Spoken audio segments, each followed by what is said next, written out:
भारत के मध्य भाग में विंध्याचल की पहाड़ियों के तलहटी में शांतिपुर नाम का एक छोटा सा गांव था। ये नाम विरोधाभासी था क्योंकि उस गांव में अक्सर प्रकृति का प्रकोप या गरीबी का साया मंडराता रहता था। इस गांव में माधवी नाम की एक महिला रहती थी, जिसका जीवन उसके नाम के विपरीत केवल संघर्षों की एक लंबी श्रृंखला थी। उसकी आंखें हमेशा शांत रहती थीं, जैसे गहरे पानी की झीलें जिनमें असंख्य तूफानों की यादें दबी हों। माधवी का विवाह सूर्यकांत से हुआ था। सूर्यकांत एक साधारण किसान था, जिसका सपना था कि वह अपनी कड़ी मेहनत से अपने परिवार को गरीबी के दलदल से बाहर निकालेगा। उनके 2 बच्चे थे, अंजलि जो 8 साल की थी और राजेश जो 6 साल का था। बच्चों की किलकारियां ही उनके छोटे मिट्टी के घर की असली दौलत थीं। एक साल गांव में भयंकर सूखा पड़ा। आसमान ने जैसे अपना सारा पानी रोक लिया था। खेत सूखकर दरारें बन गए और पानी के स्रोत सूख गए। गांव में भूखमरी की आहट सुनाई देने लगी। सूर्यकांत हर सुबह टूटी हुई उम्मीदों के साथ अपने खेतों की ओर जाता और शाम को खाली हाथ लौटता। उसके चेहरे पर उदासी की गहरी रेखाएं खिंच चुकी थीं। माधवी, इस बार तो सब कुछ खत्म हो गया। बादल नहीं बरस रहे। खेत की मिट्टी ऐसी हो गई है कि अगर इसे निचोड़े तो एक बूंद भी नमी ना निकले। अब क्या होगा? बच्चों का पेट कैसे भरेगा? शांत हो जाइए सूर्यकांत। किसान कभी उम्मीद नहीं छोड़ता। अगर धरती रूठी है तो हमें उसे मनाना होगा। मैं जानती हूँ ये समय कठिन है, पर हम टूटेंगे नहीं। कल सुबह मैं भी आपके साथ खेत पर चलूंगी। हम दोनों मिलकर देखेंगे कि क्या कर सकते हैं। माधवी ने रात को थोड़ा सा बचा हुआ अनाज बच्चों को खिलाया और अपने हिस्से का पानी सूर्यकांत को दे दिया। वो जानती थी कि उसे अगले कठिन दिन के लिए अपनी ऊर्जा बचानी है। अगले दिन उसने एक कठोर निर्णय लिया। उसने अपनी कमर पर बंधी पीढ़ियों पुरानी चांदी की करधनी खोली, जिसे वो मायके सुलाई थी। ये उसके पास बची आखिरी कीमती चीज थी। सूर्यकांत, इसे लीजिए। गांव के महाजन के पास जाइए और इसे गिरवी रखकर कुछ बीज और कुछ दिन के लिए अनाज ले आइए। हम हाथ पर हाथ धरकर बैठे नहीं रह सकते। ये करधनी मेरी नहीं, हमारे बच्चों के भविष्य की धरोहर है। लेकिन माधवी, ये तो तुम्हारी माँ की निशानी है। तुम इसे कैसे दे सकती हो? शादी के बाद बच्चों की मुस्कान से बड़ी कोई निशानी नहीं होती स्वामी। जाइए, जल्दी कीजिए, समय बर्बाद मत कीजिए। सूर्यकांत ने भारी मन से वो करधनी ली और गांव की ओर चला गया। माधवी ने अपनी पहली तपस्या शुरू कर दी थी, अपने निजी सुख और स्मृतियों का त्याग, बच्चों के जीवन की रक्षा के लिए। इस त्याग ने ही उसे महानती माँ की ओर पहला कदम बढ़ाने को प्रेरित किया। सूर्यकांत बीज और थोड़ा सा मोटा अनाज लेकर लौटा, पर उनके चेहरे पर चिंता की लकीरें अब भी थीं। बीज बोने के लिए खेतों में नमी का नामो निशान नहीं था। माधवी ने तय किया कि वो खुद धरती को सींचेगी। ये काम साधारण मनुष्य के बस का नहीं था, पर माँ के संकल्प में असाधारण शक्ति होती है। अगले 1 सप्ताह तक माधवी ने हर सुबह गांव के सबसे गहरे बचे खुचे कुएं से पानी निकालने का बीड़ा उठाया। ये कुआं उनके खेत से लगभग 2 किलोमीटर दूर था। वो 2 मटके भरती, उन्हें रस्सी से अपनी कमर से बांधती और नंगे पैर तपती धूल भरी पगडंडी पर चलती। माँ, तुम कहाँ जा रही हो? तुम्हारा माथा कितना लाल हो गया है धूप से। तुम इतनी थकी हुई लग रही हो। चिंता मत करो मेरी गुड़िया, माँ तो बस धरती माँ को थोड़ी ठंडक पहुँचाने जा रही हैं, ताकि वो हमारे लिए खाना उगा सकें। तुम और राजेश यहीं खेलना और घर से बाहर मत जाना। माधवी दिन में 4 बार ये कठिन यात्रा करती। हर बार लगभग 40 लीटर पानी लेकर आती। उसके कंधे छलनी हो गए थे, उसकी कमर में तेज दर्द था और उसके पैरों में छाले पड़ गए थे जो अब सख्त हो चुके थे। वो जानती थी कि ये सिर्फ पानी नहीं था, ये उसके बच्चों के लिए जीवन का अमृत था। माधवी, मैं तुम्हें इतनी तकलीफ में नहीं देख सकता। ये काम इतना कठिन है कि पुरुष भी थक जाते हैं। तुम रुक जाओ, मैं थोड़ा और अनाज कहीं से जुटाने की कोशिश करता हूँ। आप चिंता ना करें स्वामी, मेरी मेहनत बेकार नहीं जाएगी। मैं रुक गई तो बीज सूख जाएंगे और फिर हमारे पास कल का सूरज देखने की हिम्मत नहीं बचेगी। मैं जब तक खड़ी हूँ तब तक उम्मीद जिंदा है। आप बीज बोने का काम पूरा कीजिए। माधवी की मेहनत रंग लाई। जिन हिस्सों में उसने पानी पहुंचाया था, वहां छोटे छोटे अंकुर फूटने लगे। ये माधवी की तपस्या का पहला फल था। गांव के मुखिया ने जब ये देखा तो वे खुद को रोक न पाए। उन्होंने माधवी के पास आकर उसके सिर पर हाथ रखा। बेटी माधवी, तुम्हारा साहस और त्याग अतुलनीय है। हम पुरुष इतने ताकतवर होकर भी हार मान चुके थे। पर तुमने अकेले ही अपने बच्चों के लिए और अप्रत्यक्ष रूप से इस गांव के लिए जीवन की ज्योति जगा दी। तुम सचमुच महानती मां हो। मुखिया के शब्द माधवी के लिए किसी पुरस्कार से कम नहीं थे, लेकिन माधवी का काम अभी खत्म नहीं हुआ था। फसल को सिर्फ पानी नहीं, पोषण भी चाहिए था, और पोषण तब मिलता जब गांव के अन्य लोगों में भी मिलकर काम करने की भावना जागती। माधवी की अगली चुनौती थी गांव को प्रेरित करना। मुखिया की प्रशंसा ने गांव के कुछ बुजुर्गों को प्रभावित किया, पर अधिकतर लोग अब भी निराश और निष्क्रिय थे। वे अपने घरों में बैठे सिर्फ बारिश का इंतजार कर रहे थे, जबकि माधवी जानती थी कि भाग्य उन्हीं का साथ देता है जो कर्म करते हैं। उसे महसूस हुआ कि केवल अपने परिवार के लिए प्रयास करना पर्याप्त नहीं होगा। यदि पूरा गांव समृद्ध होगा, तभी उसके बच्चे सुरक्षित रहेंगे। एक शाम माधवी ने हिम्मत जुटाई और गांव के चौपाल में एक छोटी सभा बुलाई। उसके शरीर की दुर्बलता और उसके चेहरे का तेज दोनों ही उपस्थित लोगों के लिए एक सबक थे। भाइयों और बहनों, मैं यहाँ कोई उपदेश देने नहीं आई हूँ।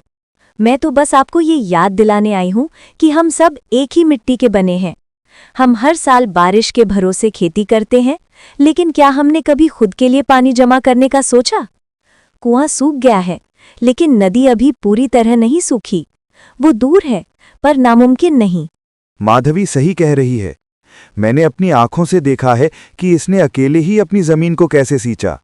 अगर हम 20 लोग मिलकर काम करें तो हम सूखी नदी से गांव तक एक छोटी नहर नाला क्यों नहीं खोद सकते? हमें कोशिश करनी होगी। माधवी के शब्दों में सच्चाई थी और मुखिया के समर्थन ने काम किया। अगले ही दिन गांव के कुछ युवा और बुजुर्गों ने फावड़े और कुदाल उठाए। माधवी और सूर्यकांत सबसे आगे थे। नहर खोदने का काम धीमी गति से शुरू हुआ। ये काम शारीरिक रूप से बहुत थकाऊ था और कई बार लोग हताश होकर काम छोड़ देते थे। माधवी एक कुशल प्रबंधक की तरह काम कर रही थी।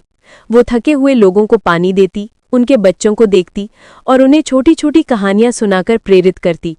वो खुद पत्थर उठाती, मिट्टी खोदती और कभी शिकायत नहीं करती थी। उसका मौन परिश्रम ही सबसे बड़ी प्रेरणा था। माँ, तुम इतना सारा काम कैसे कर लेती हो? तुम थकती नहीं क्या? हम बड़े होकर तुम्हारी मदद करेंगे। जरूर करोगे मेरे लाल, लेकिन मेरी मदद करने के लिए तुम्हें ताकतवर बनना होगा, और उससे भी ज्यादा जरूरी है ज्ञानी बनना होगा। ताकत से सिर्फ पत्थर टूटते हैं, ज्ञान से तकदीर बदलती है। राजेश की बात में माधवी को एक गहरे विचार में डाल दिया। वो जानती थी कि शारीरिक परिश्रम से वो वर्तमान की भूख मिटा सकती है, लेकिन भविष्य की गरीबी को केवल शिक्षा ही मिटा सकती है। गांव में एक छोटा स्कूल था, पर सूखा और गरीबी के कारण वो पिछले कई महीनों से बंद पड़ा था। उसके पास बच्चों की पढ़ाई के लिए पैसे नहीं थे। माधवी ने एक और रात जागकर बिताई।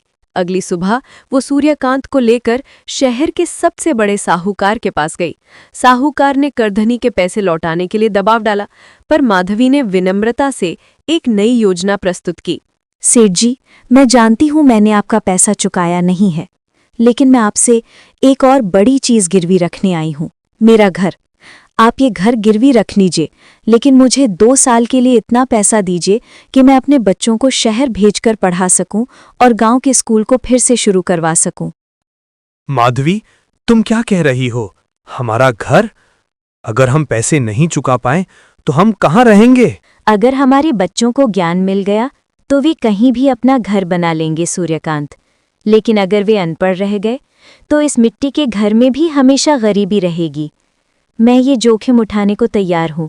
ये मेरी आखिरी तपस्या है, घर का त्याग ज्ञान की स्थापना के लिए।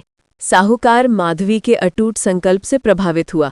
उसने माधवी को पैसा दिया, पर भारी ब्याज पर। माधवी ने तुरंत गांव के स्कूल को फिर से खुलवाया और अपने बच्चों को शहर के छात्रावास में दाखिला दिलवाया। ये सबसे कठिन विदाई थी। जब अंजलि और राजेश शहर की ओर जा रहे थे तो माधवी ने अपने आंसू रोक लिए थे, क्योंकि आंसू कमजोरी की निशानी नहीं बन सकते थे। उसने अपने हाथ हिलाए और एक नई उम्मीद के साथ अपने घर, जो अब साहूकार का था, की ओर मुड़ गई। बच्चों के जाने के बाद माधवी और सूर्यकांत अब अपने गिरवी रखे घर में एक कोने में रहते थे। हालांकि अब उन्हें एक छोटी सी झोपड़ी में गुजारा करना पड़ रहा था, पर माधवी के चेहरे पर कोई शिकन नहीं थी। उसके लिए ईंट पत्थर से बने घर से ज्यादा जरूरी था बच्चों के मन में जलने वाला ज्ञान का दीपक। माधवी ने अपना सारा ध्यान नहर खोदने के काम पर लगा दिया। वो एक प्रेरणा स्रोत बन गई थी। उसके हाथ में फावड़ा होता था और उसकी जुबान पर प्रोत्साहन के शब्द। गांव वालों ने उसे कभी इतना सक्रिय नहीं देखा था। उसने अपने शरीर की पीड़ा को पूरी तरह से अनदेखा कर दिया था। अब उसका शरीर सिर्फ एक औजार था जिसे वो अपने संकल्प की पूर्ति के लिए इस्तेमाल कर रही थी। करीब 3 महीने की अथक मेहनत के बाद नहर का काम पूरा होने वाला था। गांव वाले जश्न की तैयारी कर रहे थे। तभी एक शाम सूर्यकांत, जो थकान और चिंता से ग्रसित था, माधवी के पास आया। माधवी, साहूकार का आदमी आया था। वो कह रहा था कि हमने 2 महीने का ब्याज नहीं चुकाया है। अब वो ब्याज पर ब्याज लगा रहा है और धमकी दे रहा है कि अगर अगले 15 दिनों में हमने पूरा कर्ज नहीं चुकाया तो वो हमारा गिरवी रखा घर और जमीन दोनों पर कब्जा कर लेगा। मुझे पता था सूर्यकांत, ये दिन आएगा। साहूकार केवल अपने फायदे की भाषा जानता है, पर हमें भयभीत नहीं होना है। हमारी फसल अभी तैयार नहीं हुई है और नहर का पानी अभी पहुंचा नहीं है। हमें बस थोड़ा और समय चाहिए। समय कहाँ है माधवी? हम क्या करेंगे? न हमारे पास पैसा है, न कोई और गिरवी रखने लायक चीज। मेरे मन में बार बार आ रहा है कि मैंने बच्चों को शहर भेजकर बहुत बड़ी गलती कर दी। अब वे पढ़ भी रहे हैं और हम बेघर भी होने वाले हैं। गलती नहीं की स्वामी, ये सबसे सही फैसला था।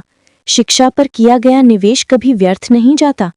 आज हो सकता है कि हम बेघर हों, पर कल वे ज्ञान के बल पर हम सबको एक महल में रख सकते हैं। रही बात साहूकार की, तो मैं उससे बात करूंगी।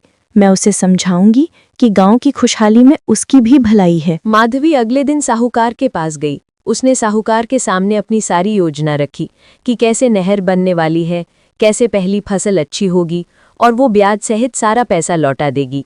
साहूकार ने हंसकर उसकी बात टाल दी। अरे ओ महंती माँ, तुम मुझे कहानियां मत सुनाओ। मुझे तुम्हारी मेहनत और तुम्हारे बच्चों के भविष्य से कोई लेना देना नहीं है। मुझे मेरा पैसा चाहिए। ठीक 15 दिन बाद मैं अपने आदमियों को जमीन और घर पर कब्जा करने के लिए भेजूंगा। अगर तब तक पैसा नहीं मिला तो तुम सड़क पर होगी। माधवी वापस आई। उसके मन में निराशा नहीं, बल्कि एक नया संकल्प था। अब लड़ाई सिर्फ गरीबी से नहीं थी, बल्कि लालच और अन्याय से भी थी। उसने देखा कि नहर का आखिरी सिरा, जो उनके खेतों से होते हुए गांव के मुख्य तालाब तक जाना था, उसे खोदने का काम थोड़ा बाकी है। उसने गांव वालों को साहूकार की धमकी के बारे में बताया। ये सुनकर कई लोगों का मनोबल टूट गया। माधवी बहन, ये साहूकार बहुत क्रूर है। अब क्या होगा? हम सब ने मिलकर मेहनत की, पर अगर तुम्हारी जमीन ही चली गई तो क्या फायदा? फायदा होगा। मेरा घर या जमीन जाने से बड़ी बात यह है कि नहर का पानी गांव के तालाब तक पहुंचेगा। अगर तालाब भर गया तो अगली फसल सबका कर्ज चुकाएगी। मेरा घर सिर्फ एक ईंट पत्थर है, पर आपका विश्वास मेरे लिए मेरी सबसे बड़ी संपत्ति है। आइए, आज रात भर में हम ये आखिरी काम पूरा कर दे। कल सुबह पानी तालाब में पहुंचना चाहिए। माधवी की आवाज में जो तीव्रता थी वो किसी को भी प्रेरित कर सकती थी। उस रात उसने और सूर्यकांत ने कुछ निष्ठावान गांववालों के साथ मिलकर नहर के आखिरी हिस्से को खोदना शुरू किया। अमावस्या की रात थी, पर उनके माथे के पसीने ने मिट्टी को गीला कर दिया था। ये एक दौड़ थी, समय के विरुद्ध, साहूकार के अन्याय के विरुद्ध। वो रात संघर्ष की गाथा थी। चांद पूरी तरह छिपा हुआ था और सिर्फ एक दूसरे की सांसों की आवाजें और फावड़ों के टकराने की गूंज सुनाई दे रही थी। माधवी की आंखें लाल थीं, पर उसके हाथ नहीं रुक रहे थे। सूर्यकांत और अन्य गांव वाले भी अपनी पूरी ताकत झोंक रहे थे, क्योंकि वे जानते थे कि ये केवल एक नहर नहीं, बल्कि उनके आत्मसम्मान की आखिरी लड़ाई थी। भोर होने से ठीक पहले उन्होंने मिट्टी का आखिरी ढेर हटा दिया। नदी का रुका हुआ पानी, जिसे उन्होंने महीनों की मेहनत से मोड़ा था, धीमी गति से नई खोदी हुई नाली में बहना शुरू हुआ। माधवी ने राहत की गहरी सांस ली। उसके शरीर का सारा दर्द क्षण भर के लिए गायब हो गया। हो गया, ये हो गया सूर्यकांत। देखो, पानी आ गया। माधवी, तुम सचमुच देवी हो। तुमने जो अकेले शुरू किया था वो आज पूरे गांव की तकदीर बदलने वाला है। अब साहूकार हमारा कुछ नहीं बिगाड़ पाएगा। अब हम फसल उगाएंगे और उसका कर्ज चुकाएंगे। जैसे ही सुबह का सूरज निकला, गांव वालों ने देखा कि नहर का पानी गांव के मुख्य तालाब में गिर रहा है। सूखी धरती पर जीवन का संगीत बज उठा। गांव के बच्चे जो अब तक पानी की कमी के आदी थे, खुशी से चिल्लाने लगे और तालाब की ओर भागने लगे। माधवी और सूर्यकांत ने एक दूसरे को देखा और उनकी आंखों से कृतज्ञता के आंसू बह निकले। ये उनकी तपस्या का सबसे मीठा फल था। हालांकि माधवी की खुशी अल्पकालिक थी। ठीक उसी दोपहर साहूकार के गुंडे गांव पहुंचे। अरे ओ किसानों, कहाँ है सूर्यकांत? सेठ जी का आदेश है, आज 15 दिन पूरे हो गए। या तो पैसा दो या फिर ये जमीन और घर हमारा है, ये मकान खाली करो। सूर्यकांत डरकर पीछे हट गया, लेकिन माधवी मजबूती से उनके सामने खड़ी हो गई, ठीक वैसे ही जैसे कोई पत्थर की दीवार। रुक जाओ, जमीन और घर साहूकार के नहीं हैं, वे अभी भी हमारे हैं, जब तक कि वो हमें अदालत का आदेश नहीं दिखाता। और हाँ, साहूकार को बता देना कि अब हमारी नहर बन गई है और हमारी फसल बस कुछ ही हफ्तों में तैयार हो जाएगी। उसका पाई पाई चुकाया जाएगा, मगर ईमानदारी से, तुम्हारी धमकियों से नहीं। माधवी की आंखों में ज्वाला देखकर गुंडे हिचकिचाए। उन्होंने कभी नहीं सोचा था कि एक साधारण किसान की पत्नी इतनी साहसी होगी। वे खाली हाथ लौट गए। अगले कुछ महीनों में पानी की उपलब्धता के कारण शांतिपुर गांव में अभूतपूर्व फसल हुई। माधवी की मेहनत और दूरदर्शिता ने गांव की किस्मत बदल दी थी। फसल बिकने के बाद माधवी ने सबसे पहले साहूकार का सारा कर्ज ब्याज सहित चुका दिया। उसका घर और उसकी जमीन दोनों आजाद हो गए थे। माधवी के जीवन में सबसे बड़ा उपहार तब आया जब 1 साल पूरा होने पर उसके बच्चे अंजलि और राजेश अपनी गर्मी की छुट्टियों में शहर से गांव लौटे। माँ, पापा, देखिए हम आ गए। गांव कितना हरा भरा हो गया है। हमें शहर अच्छा नहीं लगा, पर हमने मन लगाकर पढ़ाई की। देखिए हमारा रिपोर्ट कार्ड। तभी बच्चों ने दौड़कर माधवी को गले लगा लिया। अंजलि ने पहला स्थान प्राप्त किया था और राजेश भी कक्षा में अव्वल आया था। माधवी ने उनके सिर चूमे, पर उसकी नज़र रिपोर्ट कार्ड पर नहीं, बल्कि उनके आत्मविश्वास भरे चेहरे पर थी। शाबाश मेरे बच्चों, मेरा सिर गर्व से ऊंचा कर दिया तुमने। यही ज्ञान है जो तुम्हें हर अंधेरे से बचाएगा। अब तुम सच में मेरी मदद कर सकते हो। हम मदद करेंगे माँ। हमने छात्रावास में रहते हुए किताबें पढ़ी कि सूखे से कैसे लड़ते हैं। हमें पता है कि गांव के लिए अब आगे क्या करना है। हमें पानी बचाने की योजना बनानी होगी। माधवी ने अपने बेटे की आंखों में चमक देखी। उसने महसूस किया कि उसका सबसे बड़ा त्याग, बच्चों को दूर भेजना, सफल हो गया था। अब उसके बच्चे केवल हल चलाने वाले किसान नहीं बनेंगे, बल्कि ज्ञान से युक्त ऐसे किसान बनेंगे जो प्रकृति के हर प्रकोप का सामना कर सकते हैं। गांव के मुखिया ने एक बड़ी पंचायत बुलाई। उस पंचायत में उन्होंने सबके सामने माधवी के त्याग, उसके साहस और उसके अटल संकल्प को सराहा। आज माधवी की वजह से हमारा गांव शांतिपुर सही मायने में शांति और समृद्धि का पुर बन गया है। इसने अपने बच्चों के भविष्य के लिए अपने घर, अपनी निशानी, अपनी नींद और अपने आंसुओं तक का त्याग किया। माधवी केवल एक मां नहीं है, वो एक महानती मां है। गांव ने सर्वसम्मति से निर्णय लिया है कि आज से गांव के प्राथमिक विद्यालय का नाम महंती मां शिक्षा मंदिर रखा जाएगा। माधवी की आंखों में खुशी के आंसू थे। उसने अपने बच्चों को गले लगाया और महसूस किया कि एक माँ की तपस्या का फल केवल उसके बच्चों के लिए ही नहीं, बल्कि पूरी दुनिया के लिए ज्ञान का प्रकाश बन सकता है। समय पंखों पर उड़ गया। माधवी की तपस्या को करीब 15 साल बीत चुके थे। शांतिपुर अब केवल एक गांव नहीं रहा, बल्कि वह समृद्धिपुर के नाम से जाना जाने लगा था। गांव की हरियाली दूर दूर तक मशहूर थी। माधवी का महानीति मां शिक्षा मंदिर अब एक उच्च माध्यमिक विद्यालय बन चुका था, जिसमें आसपास के कई गांवों के बच्चे पढ़ने आते थे। माधवी अब बूढ़ी हो चली थी। उसके माथे पर संघर्षों की लकीरें गहरी थीं, पर उसकी आंखों में वही शांत गहरा विश्वास अब भी था। सूर्यकांत अब भी खेतों में काम करते थे, पर अब उनका काम बोझ नहीं बल्कि आनंद था। माधवी के दोनों बच्चे अंजलि और राजेश अब गांव लौट चुके थे। उन्होंने शहर में उच्च शिक्षा प्राप्त की थी। अंजलि ने कृषि विज्ञान में विशेषज्ञता हासिल की थी और राजेश ने जल प्रबंधन यानी कि वाटर मैनेजमेंट में इंजीनियरिंग की थी। गांव के चौपाल में एक बड़ी सभा हो रही थी। अंजलि और राजेश दोनों गांव के विकास की नई योजनाएं प्रस्तुत कर रहे थे। प्रिय ग्रामवासियों, हम सब जानते हैं कि नहर से हमें बहुत फायदा हुआ है, लेकिन अब हमें आधुनिक तकनीकों का उपयोग करना होगा। मैंने शहर से ड्रिप इरिगेशन की तकनीक सीखी है, जिससे पानी की बर्बादी कम होगी और पैदावार 3 गुना बढ़ेगी।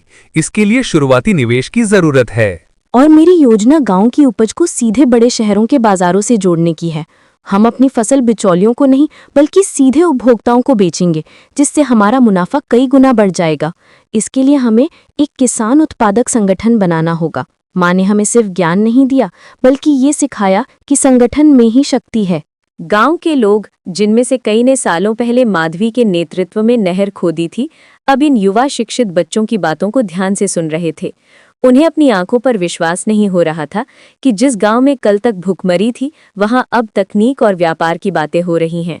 गांव के लोग, जिनमें माधवी बहन, देखो तुम्हारे त्याग का फल। ये बच्चे सिर्फ तुम्हारे नहीं, इस पूरे गांव के भविष्य हैं। जो ज्ञान तुमने घर गिरवी रखकर खरीदा था, आज वही ज्ञान हमें लाखों का मुनाफा दे रहा है। मुझे आज खुशी है कि मैंने तुम्हें उस दिन महांती माँ कहा था। सब मुखिया जी, ये सब ज्ञान का फल है। ज्ञान ही वो बीज है जिसे हर माँ को अपने बच्चे के मन में बोना चाहिए।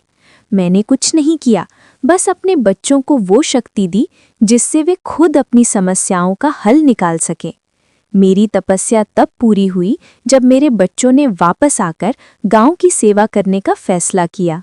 राजेश और अंजलि ने मिलकर गांव में ड्रिप इरिगेशन सिस्टम, टपक सिंचाई प्रणाली स्थापित किया। अंजलि ने सफलतापूर्वक एफपीओ की स्थापना की।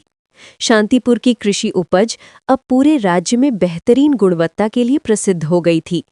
गांव की गरीबी पूरी तरह मिट चुकी थी।